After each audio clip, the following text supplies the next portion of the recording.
So welcome back বন্ধুরা। প্রত্যেক বছরের মতো এবছরেও এমএলএ ফাইনাল কাপের জন্য খেলা শুরু হওয়ার জন্য প্রস্তুতি নেওয়া হচ্ছে।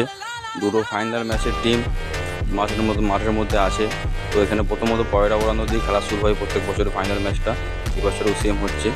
এবার আমাদের ফাইনাল খেলা শুরু হবে, যেটা এমএলএ কাপ বেরিয়াতে হয় প্রত্যেক বছরের খুব বড় খেলা। তো তার জন্য সবাইকে ধৈর্য দেখতে হবে। খেলা শুরু হয়ে গেল।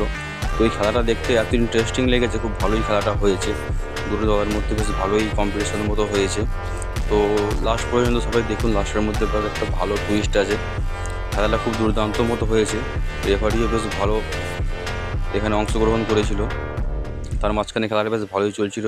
পাবলিকের এত ভিড়, যেখানে দেখাটা খুব মুশকিল। তারপরে খেলা শেষ হওয়ার পরে সবার মধ্যে একটা আনন্দ, ভিড় হই হাপ্পা হচ্ছিলো, বেশ বক্সে গানও হচ্ছিল। তারপরেতেই সবাইকে প্রাইজ দেওয়া হবে, পুরস্কার দেওয়া হবে। এখানে আমাদের হাওড়া জেলা সভাপতি এবং এমএলএ সবাই বসেছিল প্রাইজ ডিস্ট্রিবিউট করার জন্য। তারপরে এবার সবাইকে এক এক করে টাকা হবে, ম্যান অফ দ্য ম্যাচ সেই কিছু দেওয়া হবে। এবার এখানে পাবলিকের যা ভিড় দেখে তো আমি অবাক পুরো, যে প্রথম এই বছরে খেলা দেখলাম আমি, তো আগে দেখিনি কোনো দিন। বেশ হয়ে হচ্ছিল।